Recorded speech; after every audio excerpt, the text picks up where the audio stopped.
Kukulay si Senator Bam Aquino king gobyerno nagawang mas prioridad ing laban kontra malnutrisyon.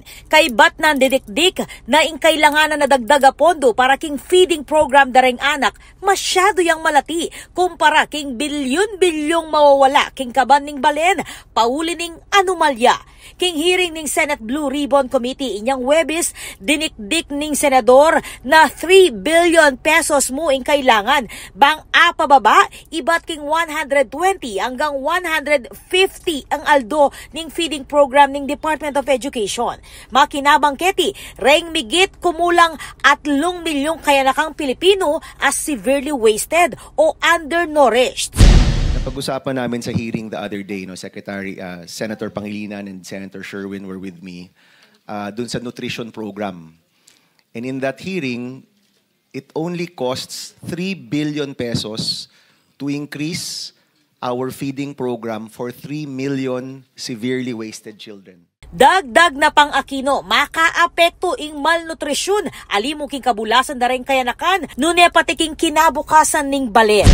I mean, put that into context, para sa 3 million na severely wasted and wasted children, para ma-increase yung kanilang feeding program from 120 to 150 days, sa totoo lang, kulang pa nga po yun eh. It will only cost an additional 3 billion. And we're talking about trillions, possibly trillion na nanakaw sa atin. Agpangking datos ning Second Congressional Commission on Education o EDCOM2, metong kareng 4 kayanakang Pilipino edad 5 pababa ing makaranas stunting o pangabansot dulot ning pangmalwatang malnutrisyon. Ating 26.7% dareng anak ing apektado malibat banduang 2000 hanggang 2020 ang magdulot seryosong epekto karasking pamag-aral, kabulasan at productivity. 7 banwaneng milabas manibat inyang maging batasya ing masustansyang pagkain para sa Batang Pilipino Act as sinulong ng Senator Aquino. Makanyan man, limitado ya pamuri ning implementasyon na niti pauli ning kakulangan king pondo.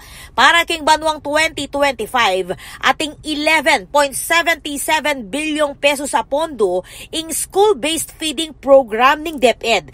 Target na iting itas king 14 billion pesos karas ning 2026 bang asaklo ring migit 15 milyong kayanakan ibat kindergarten hanggang grade 6. Sumangid na niti manalakaran niya Senator Aquino na dapat tipiran ing programa laban king karanupan at malnutrisyon. And what we're saying, ito dapat yung priority. There's an opportunity with what's happening in our country right now to really fund good programs properly. Ako po, Patricia Mamangon para king News Force Pampanga. Balitang tutuking balen, susuyo.